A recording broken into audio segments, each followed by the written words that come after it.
সম্মানকে বাড়াই দিবে কি? তাহলে সেই নবীকে দরকার আছে না নাই? শেষ করে দিচ্ছি। আউফ ইবনে মালিক নবীর কদমে গেলেন, গিয়ে বললেন, ইয়া রাসূলুল্লাহ, পেটেও ক্ষুধা, মনে অশান্তি, ছেলেটা নাই, হুজুর একটা সমাধান দেন। নবী ডাক দিয়ে বললেন, সাহাবী, ইত্তাকিল্লাহ ওয়াসবির, ধৈর্য ধারণ করো, আল্লাহর উপরে ভরসা করো। তুমি আর তোমার স্ত্রী দুইজনে পড়ো, লা হাওলা ওয়ালা কুওয়াতা ইল্লা বিল্লাহ। সাহাবী চলে আসলেন, স্ত্রী ডাক দিয়ে বললেন, প্রাণের স্বামী, নবী কি সমাধান করে দিয়েছে? বলল, নবী বলেছেন ধৈর্য ধারণ করতে, আল্লাহর উপরে ভরসা করতে, হারাম কোনো কিছু ভক্ষণ না করতে, কারণ হারাম খেলে আমার সন্তানও পাবো না, জান্নাতও পাওয়া যাবে না। তিনি বললেন ধৈর্য ধারণ করো, আর তুমি আর আমাকে নবীজি বলেছেন লা হাওলা ওয়ালা কুওয়াতা পড়তে। তারা আমল শুরু করলেন। কি ফজিলত! ও রতনপুরের ভাইরা, একটু ভালো করে বুঝবেন, হারাম যখন খাবেন না, ইস্তেকামাত থাকবেন, পেটে ক্ষুধা থাকতে পারে, কিন্তু রব্বুল আলামিন আপনারে কি সহযোগিতা করে দেখেন।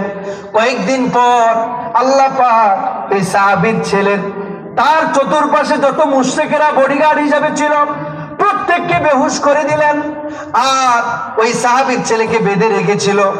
আল্লাহ পাক তার সহজ করে দিলেন, তিনি হাতটা একটু টান দিলেন, বাড়িতে যাবেন, রশিটা ঢিল করে দিলেন, সুবহানাল্লাহ বলেন, পায়ের রশিটা খুললেন। খোলার পর এবার সাহাবী চিন্তা করলেন বাড়ি চলে যাবেন, কিন্তু বাড়িতে গিয়ে কোনো লাভ নাই, পেটেও খিদা, বাবাও খায় নাই, মাও খায় নাই, কি করবে?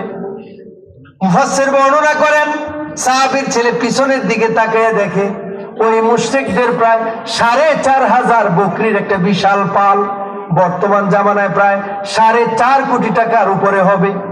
সাহাবীর ছেলে চিন্তা করলেন বাড়িতে একা যাব না। ও ভাইরা, হালাল খেলে কি হয়, আল্লাহর উপরে ধৈর্য ধরলে কি হয় দেখেন, শেষ করে দিচ্ছি ভাইরা আমার। সাহাবীর বাড়িতে এক বেলা খাবারের কোনো সম্পদ ছিল না, খাবার ছিল না। তিনি যখন আল্লাহর নাম নিয়ে বললেন, ও বকরির পাল, চল আমার সাথে আমার বাড়িতে চলে আয়। সাহাবীর ছেলের এই কথা শুনে ৪৫০০ বকরি, সাহাবীর বাড়িতে এক বেলা খাবার ছিল না, ৪.৫ কোটি টাকার সম্পদ আল্লাহ পাক তার বাড়িতে পাঠাই দিলেন। সুবহানাল্লাহ। তাহলে হালাল খাবো না হারাম খাবো? জোরে বলেন, হালাল না হারাম? হালাল। আল্লাহকে বিশ্বাস করবেন, ভরসা করবেন, নবীর মুহাব্বত অন্তরে রাখবেন। আল্লাহ পাক যেন আমাদের সকলকে হালাল ভক্ষণ করে হারামকে লাথি দিয়ে দুনিয়াতে চলার তৌফিক দান করে। জোরে পড়েন আমিন। আর জোরে পড়েন আমিন।